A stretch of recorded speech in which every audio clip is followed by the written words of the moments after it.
tous et bienvenue sur le deuxième tuto. Donc nous allons voir aujourd'hui l'imitation du sapin. Alors comme à chaque fois, donc vous avez préparé le support, donc ici en jaune paille. Alors la couleur ressort pas forcément bien sur la vidéo, mais donc pour faire ce jaune paille, donc on utilise du blanc et une pointe d'ocre jaune.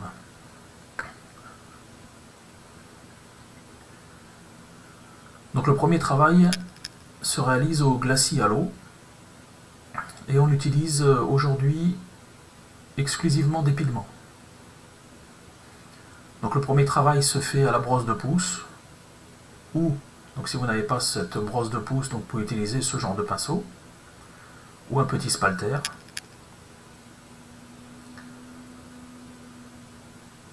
Alors le glacis à l'eau, donc la recette est assez simple. Vous préparez une dose d'eau et une dose de vinaigre blanc. À ce mélange, vous rajoutez une cuillère à soupe de dextrine ou de colle de peau. Donc il va falloir un petit moment bien sûr pour que la matière se dissolve. Si jamais vous voyez qu'il reste des particules, que ça n'est pas, la dissolution n'est pas parfaite, vous pouvez le chauffer un petit peu dans une casserole. Et laisser refroidir bien sûr avant d'utiliser le glacis. Alors ici on recouvre la surface avec donc un mélange assez liquide. Au niveau des teintes, on va utiliser donc de la sienne naturelle avec un petit peu d'ocre jaune.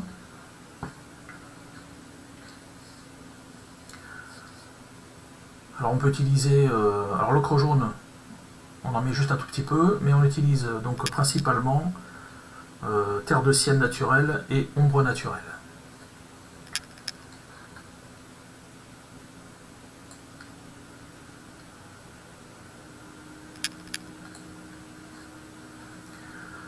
Alors il faut veiller à garder ce glacis assez liquide. Donc vous voyez sur le panneau que les nuances ne sont pas parfaitement mélangées. Alors c'est intéressant puisque ça va nous créer des zones plus claires et d'autres plus foncées. Alors ici j'utilise un pinceau, alors spécifique également du métier de peintre décorateur, la queue à battre.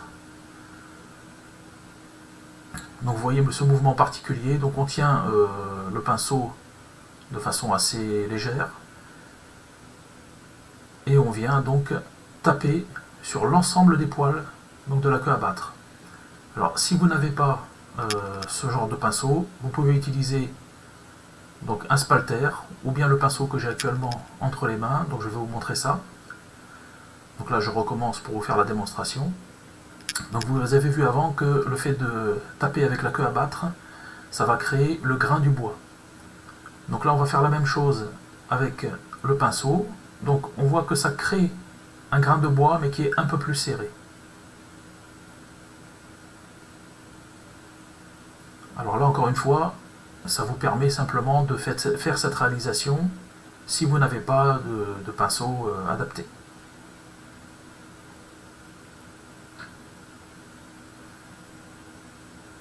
Donc le but de ce tuto est de vous montrer les gestes.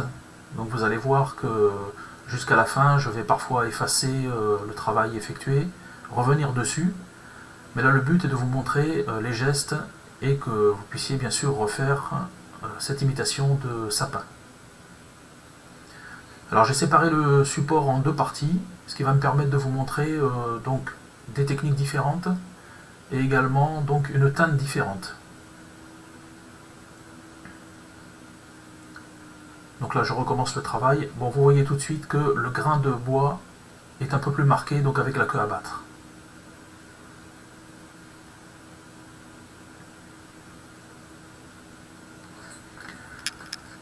Alors lors de cette vidéo, on verra également une autre technique, certains m'ont posé la question. Il faut savoir que, donc là, c'est une peinture à l'eau. On va bien sûr, une fois sec, reglacer à l'huile, donc là il n'y a aucun problème. Et par contre, vous allez voir donc un petit peu plus loin dans la vidéo qu'on va venir travailler à l'eau sur un support à l'huile. Ce qui logiquement ne peut pas se faire. Donc je vais vous donner une petite technique qui va vous permettre de réaliser peut-être pour vos tableaux, vos œuvres personnelles. Donc on peut très bien revenir travailler à l'eau sur un support à l'huile. Alors ici, pour aller un petit peu plus vite, on utilise le sèche-cheveux. Ça permet de sécher l'ensemble un peu plus rapidement et de venir retravailler. Au bout de 2-3 minutes, on peut retravailler dessus.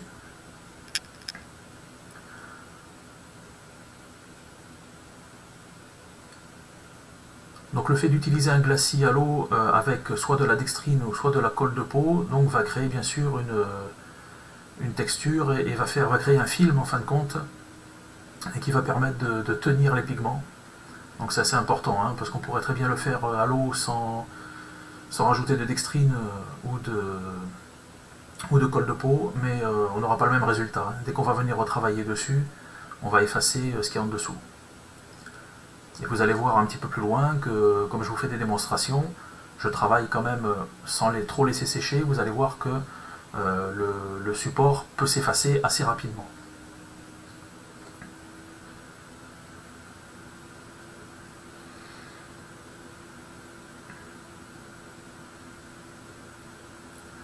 Donc maintenant notre support est sec. On a créé donc le grain du bois.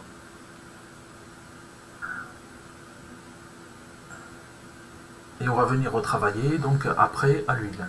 Alors la deuxième partie, donc je refais une planche à côté. Alors, il faut savoir que généralement quand on fait une imitation de bois, notamment le sapin ou d'autres bois comme le chêne, assez souvent on est amené à le travailler en planche, donc automatiquement on va se trouver avec une planche d'un côté, on va essayer de ne pas refaire le même dessin sur la planche qui est à côté. Donc là c'est un petit peu ce que je vous montre également en ayant séparé donc le support en deux. Alors on peut jouer sur les nuances, donc là c'est le cas, vous voyez que j'apporte un peu plus de couleur. Alors on ajoute un peu plus d'ombre naturelle. Alors on force pas trop non plus les teintes puisqu'on va retravailler derrière.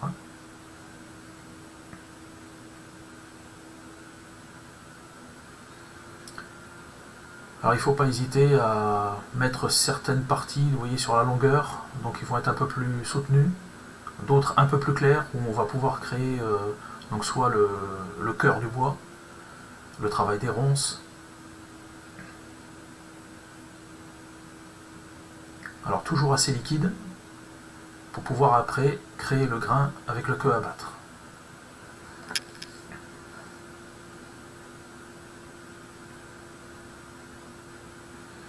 Et en attendant, vous voyez sur la planche d'à côté, donc qui commence à sécher, donc on voit bien ce grain de bois qui a été créé et qui est vraiment important sur la réalisation. Donc là c'est pareil, on pourrait très bien faire directement comme font certains avec des moules en caoutchouc qui permettent de réaliser des faux bois, mais là on n'aura pas ce genre de structure. Et on aura un dessin toujours régulier, on retrouvera toujours le même dessin d'une planche à l'autre.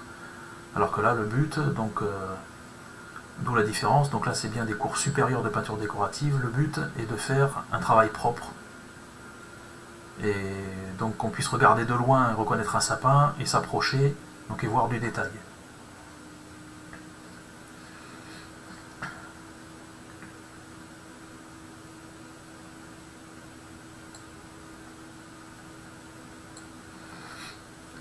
Donc vous remarquez que la planche de gauche est un petit peu plus soutenue en teinte.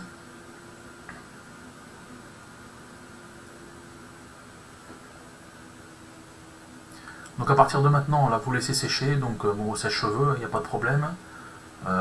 Pour plus de sécurité, laissez sécher une dizaine de minutes pour revenir travailler donc à l'huile par-dessus. Et éviter bien sûr d'effacer le travail qu'on vient de faire. Alors vous allez voir que la démonstration d'après, donc je vais justement effacer un petit peu ce travail. Alors d'une part parce que bon, j'ai certainement pas suffisamment attendu, mais là le but est vraiment de vous montrer les différentes étapes. Alors maintenant le travail est sec et on va venir retravailler à l'huile. Donc un glacis à l'huile. Donc je rappelle, pour faire le glacis à l'huile, donc une dose d'huile et 2 doses d'essence auxquelles on ajoute de 3 à 5% de cicatif.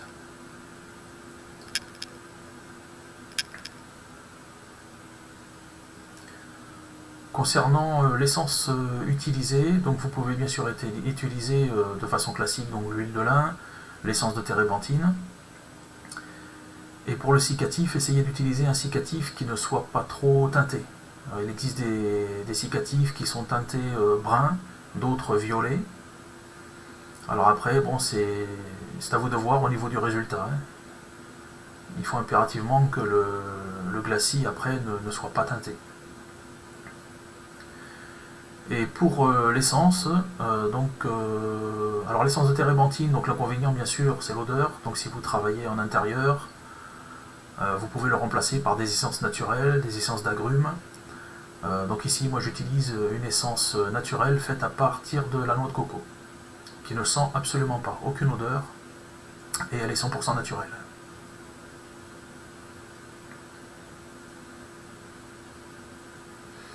Donc on reglace toute la surface.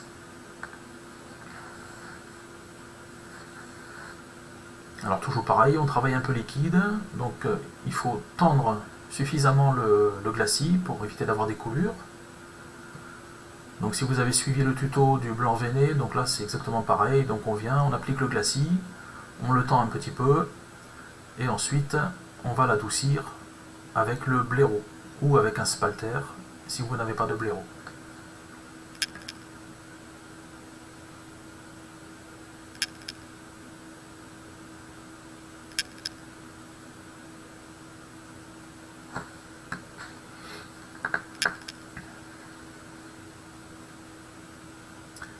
Alors maintenant que nous avons notre support glacé, on va venir ajouter un petit peu de nuance. Alors là c'est pareil, alors d'une part donc le but est d'avoir la teinte du sapin.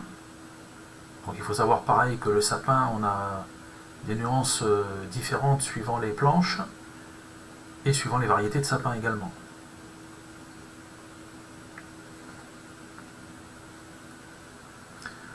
Donc là j'ajoute, alors on peut ajouter un petit peu de sienne naturelle, terre de sienne naturelle. On peut ajouter également une petite pointe d'ombre naturelle. Donc la première planche, je vais la faire un peu plus légère.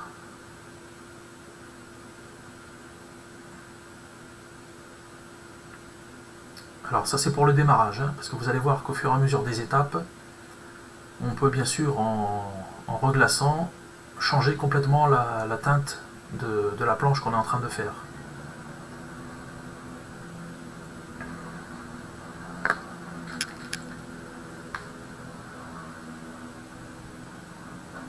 Alors je ne sais pas si vous entendez, je vous fais profiter un petit peu les bruits des tondeuses des voisins, un dimanche.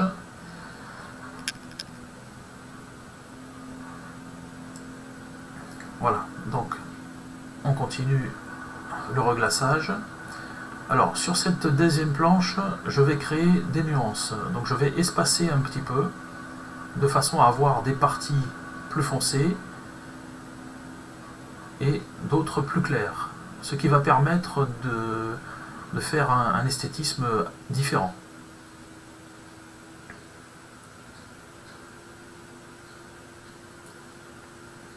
Alors quand on reglace et quand on apporte des teintes comme ça, donc on est assez léger hein, sur le pinceau, on ne frotte pas trop pour ne pas risquer d'effacer donc le grain du bois qu'on a fait avant. Donc vous allez voir que sur la planche de droite principalement, donc moi le support n'était pas suffisamment sec, donc j'efface un petit peu le travail d'avant. Mais si vous attendez suffisamment, pour vous ça ne sera pas le cas.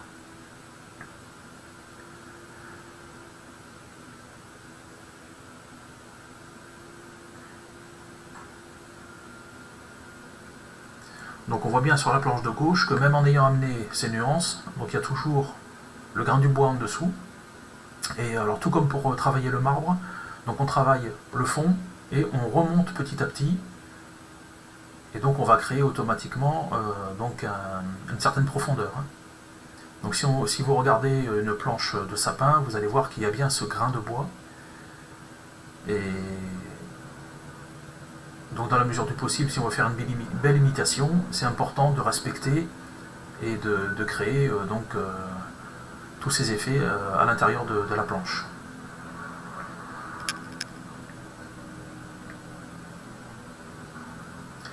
Alors maintenant on utilise une brosse à tableau. Alors vous allez voir qu'il va falloir maintenant créer la ronce du bois. Alors pourquoi choisir une brosse à tableau? Parce qu'on va faire, donc, comme en écriture, on va créer des pleins et des déliés. Donc en utilisant la tranche donc, du pinceau, donc vous allez voir, on le pose, donc on peut créer donc dans le sens du haut vers le bas, on va créer, on va dire, une ligne droite. Et dès qu'on va partir donc à l'horizontale, on va créer donc une ligne plus épaisse. Donc là c'est le but. Alors je vous montre ce mouvement donc là que je fais lentement. Il faut savoir que quand on réalise normalement cet exercice, c'est assez rapide. On part du haut, on descend rapidement, on remonte et donc la ronce se dessine toute seule.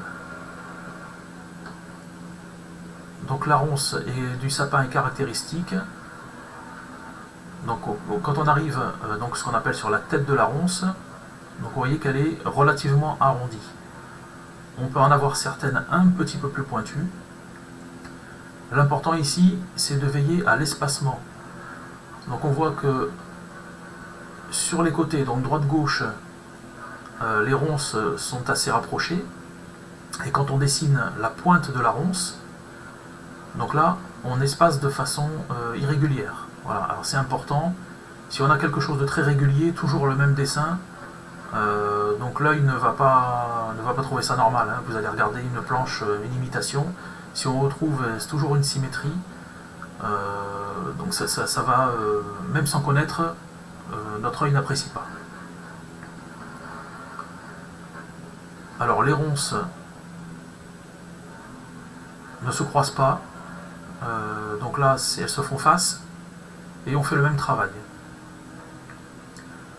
Alors ici, je vous place deux ronces qui se font face à peu près au milieu de la planche. Donc il faut savoir qu'on peut décaler complètement ce mouvement, avoir une ronce très présente d'un côté et en face avoir juste quelques têtes de ronces. Voilà, ça c'est une question d'esthétique.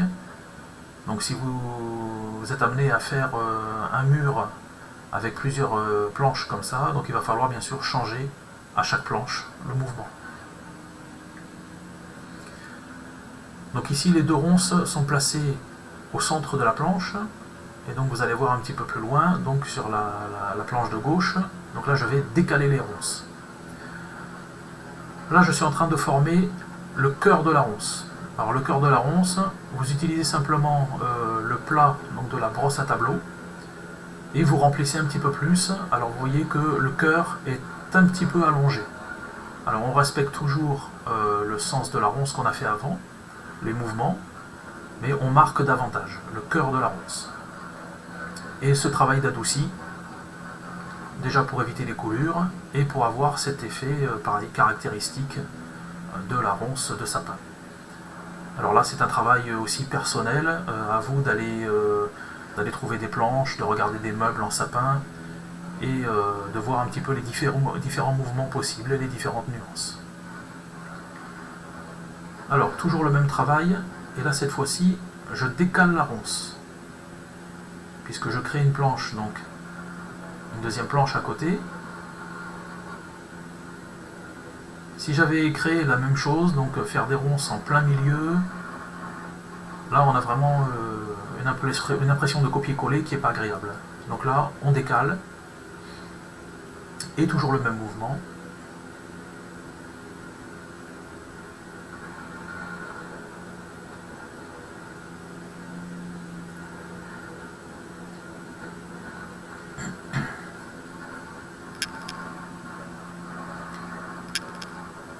un travail d'adouci pour éviter les coulures, puisque là je suis un petit peu plus liquide. Vous remarquez également que ma nuance est un peu plus forte. Donc là on peut jouer aussi dans les nuances quand on réalise les ronces, en rajoutant une petite pointe d'ombre brûlée éventuellement, avec quelque chose d'assez léger. Voilà, vous voyez, l'exécution est un peu plus rapide. Il faut savoir que normalement cet exercice se fait très très rapidement.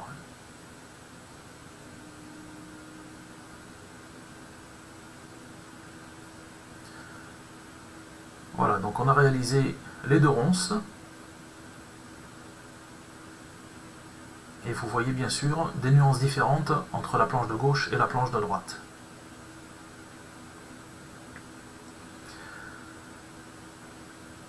Alors maintenant que ce travail est fait, on peut repasser un petit peu sur le travail, vous voyez, du cœur de la ronce. Alors, il faut savoir que le cœur de la ronce, on n'a ni plus ni moins les mêmes mouvements donc du travail de la ronce, mais c'est un peu plus serré. Voilà, c'est vraiment contenu dans un cœur.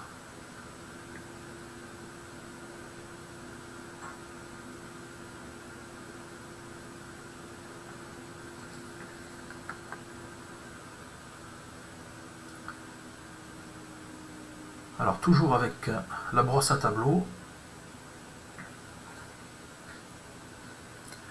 on va venir créer des goulets. Alors les goulets, donc ce sont des sortes de veines, voilà, qui suivent le travail des ronces, et arrivé au niveau de la tête de la ronce, vous voyez, on écrase un peu plus la brosse et ça se resserre entre les deux ronces. Alors c'est vraiment important de faire ce mouvement et d'avoir donc ce cintrage entre les deux ronces, entre les deux têtes de ronces, et que ça soit un peu plus marqué. Et un peu plus tard, donc on peut retravailler et foncer davantage donc ces goulets. Voilà, cette partie qui se resserre. Voilà, et vous remarquerez donc que c'est vraiment caractéristique du bois de sapin. Toujours ce travail d'adouci. Alors, je ne vous ai pas précisé, mais l'adouci toujours dans le sens qu'on a donné au bois.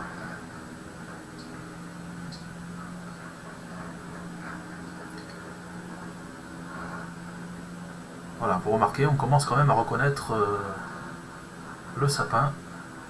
Voilà, donc je le reprécise, vraiment important ce mouvement.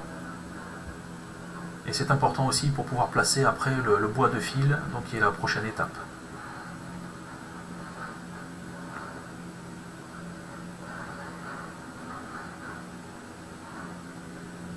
Alors le pinceau, on le tient toujours assez léger, hein. Il ne faut pas se crisper, il ne faut pas maintenir le pinceau serré entre les doigts, déjà parce que vous allez attraper des crampes.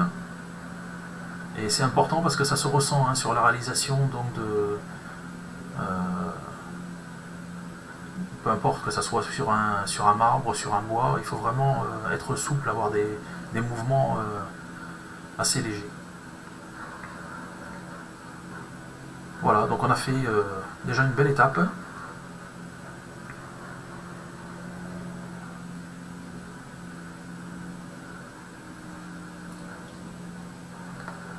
Et donc on va pouvoir passer à la suite. Alors, ici on va placer donc le bois de fil. Le bois de fil, c'est important, deux façons de le réaliser. Donc pour les plus courageux, donc comme je suis en train de faire, on le travaille exclusivement à la brosse à tableau.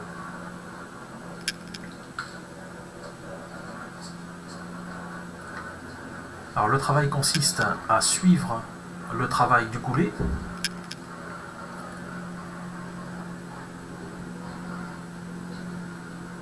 Alors ici je viens placer un nœud, pareil, caractéristique dans les planches de sapin.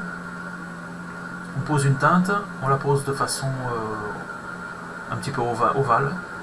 Et je viens ici, vous voyez, avec le doigt plié, et on vient faire une petite torsion, on va dire, au centre, ce qui crée donc le nœud du bois.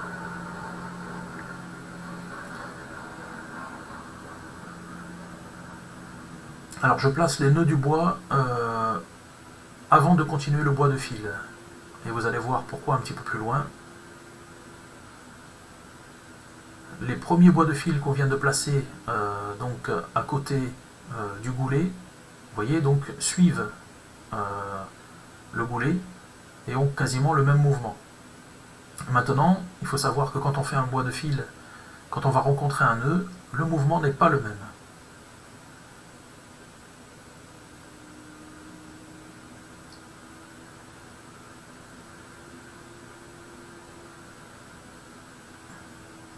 Alors voilà pourquoi.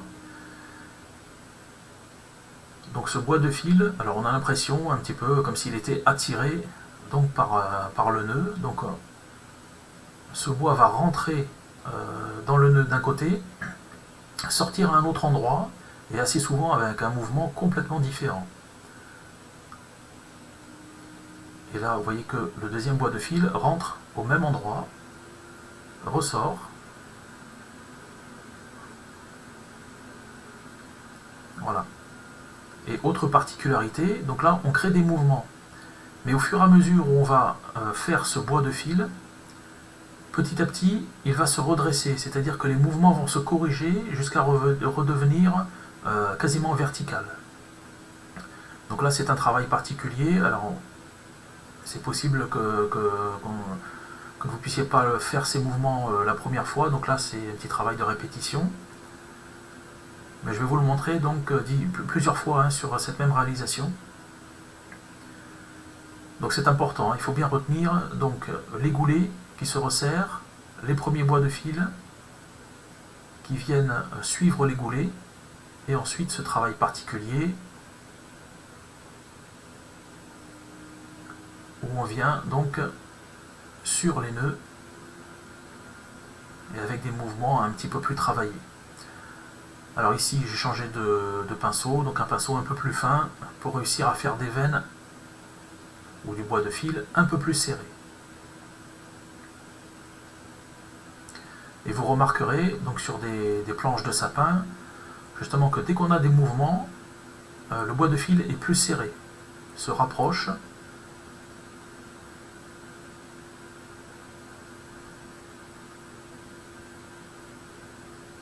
Et en règle générale, ce bois de fil est plus soutenu en teinte autour des nœuds.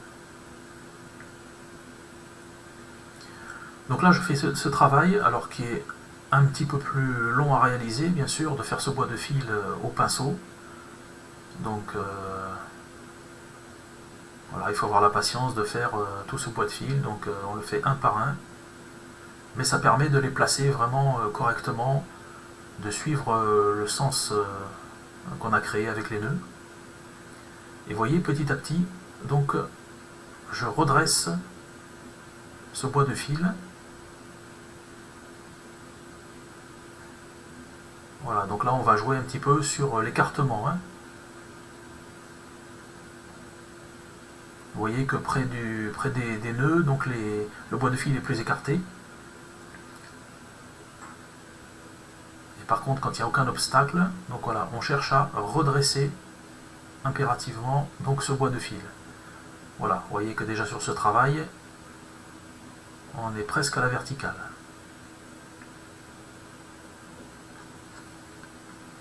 Alors n'hésitez pas, comme je suis en train de le faire là, à changer un petit peu les nuances.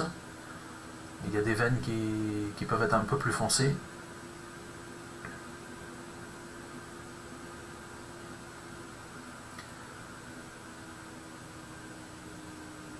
Alors pour ceux qui trouvent le travail un petit peu fastidieux, un petit peu long. Donc là il faut savoir que c'est un travail d'école. Logiquement, si on travaille de façon professionnelle, on le fait de cette façon. Ça permet d'avoir une qualité d'imitation assez belle. Maintenant, alors on adoucit bien sûr. Alors assez léger, il ne faut pas étaler le travail qu'on vient de faire. Donc si vous êtes un petit peu moins patient et que vos clients ne sont pas trop exigeants, vous allez pouvoir travailler ce bois de fil de façon vraiment plus rapide.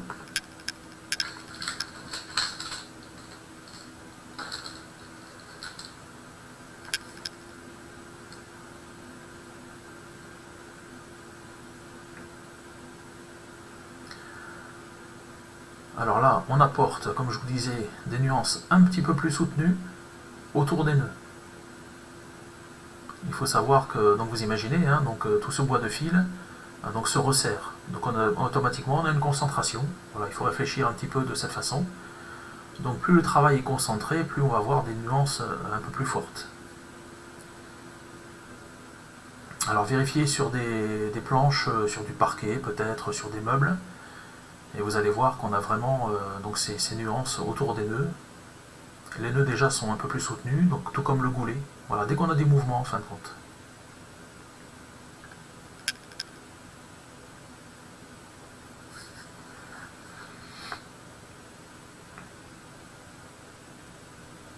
Donc là je retravaille tout de suite, c'est pour vous permettre de visualiser. Hein. Il faut savoir que ce travail peut être refait donc dans les prochaines étapes. Mais là ça vous permet déjà de visualiser, donc on remarque, on reconnaît bien donc la caractéristique des planches de sapin.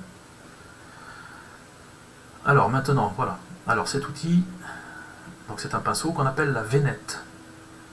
Comme son nom l'indique, donc ça sert à créer des veines. Vous avez remarqué que les poils des pinceaux sont espacés. Voilà. Et donc ce qui va permettre de créer donc voilà, un bois de fil très rapidement. Alors là je le fais pas trop soutenu parce que je vais revenir après travailler dessus. Voilà, donc on suit le goulet. Voilà. Et là on a un bois de fil qui s'est créé tout seul. Donc bien sûr qui est très régulier.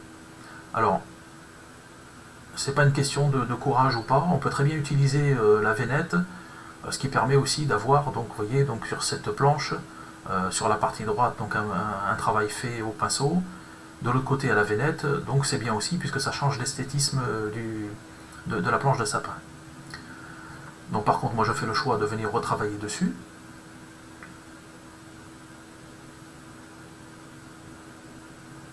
Et ça me permet de vous montrer bien sûr le geste également. Donc là je fais ça un peu plus rapidement. Alors même si vous tremblez un petit peu, il n'y a aucun problème, puisque le bois de fil n'est pas régulier dans la nature.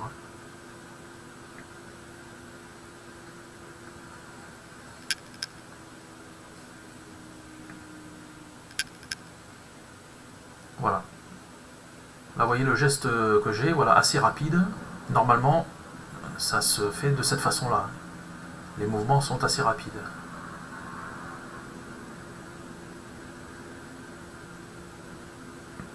Voilà, donc à la limite, on pourrait en rester là et se dire que voilà, on a notre planche de bois, le travail est fait.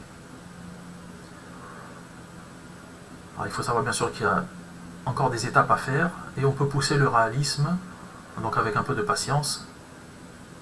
Et là, ça va dépendre bien sûr, donc soit de vos clients, soit des œuvres que vous voulez réaliser. Donc c'est à vous bien sûr d'apporter plus de détails si vous voulez quelque chose de propre.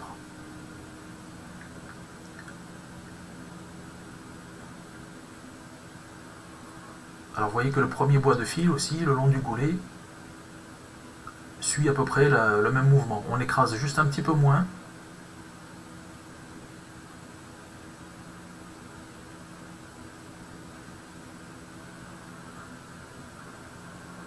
Alors lorsque j'ai fait les cours donc avec mon enseignant il y a quelques années, vous allez remarquer que c'est inévitable. Donc après on va essayer de voir des vraies planches de sapin et on va essayer de copier bien sûr ce qui existe. Et vous allez vous rendre compte qu'il y a vraiment des mouvements très très différents. Alors une autre technique pour faire les nœuds, voilà, avec un chiffon, alors, toujours le même mouvement, voilà. Là on fait bien sûr avec un chiffon, on enlève un peu plus de matière. Mais c'est pareil, donc autant pour le bois de fil, donc caractéristique du sapin, on a des nuances et des mouvements différents. Et autant pour les nœuds, on peut avoir des nœuds assez petits, d'autres plus grands, plus ovales.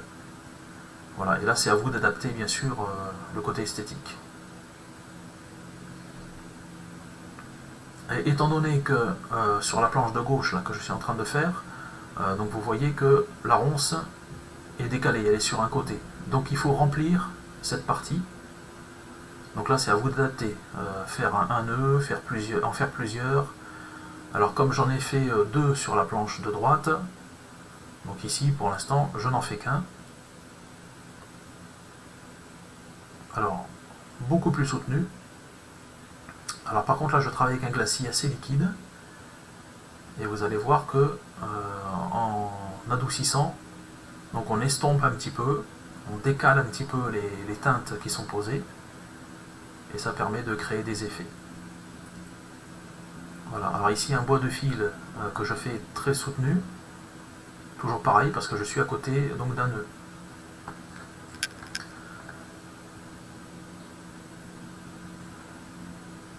Donc j'essaierai de vous faire un autre tuto prochainement où je pousserai un petit peu le détail, donc refaire donc soit comme le tuto numéro 1 était consacré au marbre. Je vous ferai des démonstrations donc de marbre beaucoup plus travaillé, avec beaucoup plus de détails, et pour vous permettre de voir vraiment donc, cette différence importante. Si vous voulez vous démarquer, il faudrait faire un travail propre et professionnel. Et même si c'est pas dans le cadre du travail, mais pour votre plaisir personnel, n'hésitez pas à pousser le détail.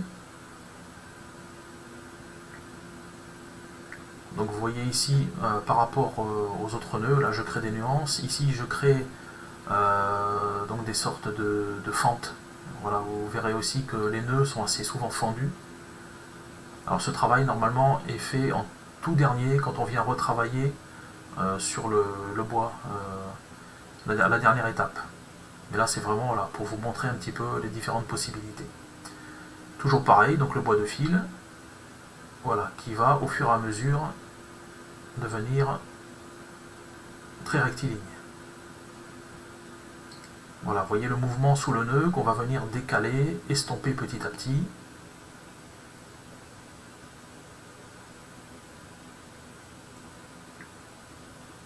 Et vous voyez que dans le fond, donc le fait d'avoir des nuances différentes, voilà, crée vraiment une planche assez esthétique en fin de compte. Hein. Et c'est important de jouer sur ces nuances. Et là, vous voyez, le travail est assez rapide. Voilà, donc on finalise ce travail de reglaçage. Et là, donc vous voyez donc deux planches différentes de sapin. On pourrait s'arrêter à cette étape, mais le travail n'est pas terminé. Donc je vous invite à suivre le deuxième tuto. Et on va pouvoir ainsi travailler davantage, faire des effets supplémentaires.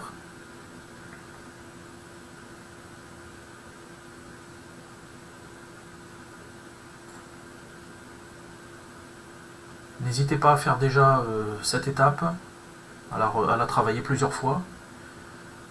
Pensez que vous pouvez essuyer le travail que vous avez fait et venir retravailler dessus, il n'y a aucun problème.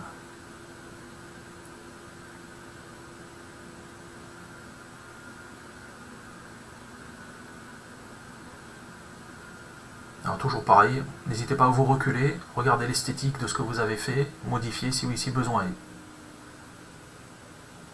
Voilà, quelques petites retouches. Et on va se retrouver donc sur la deuxième partie pour finaliser ce travail.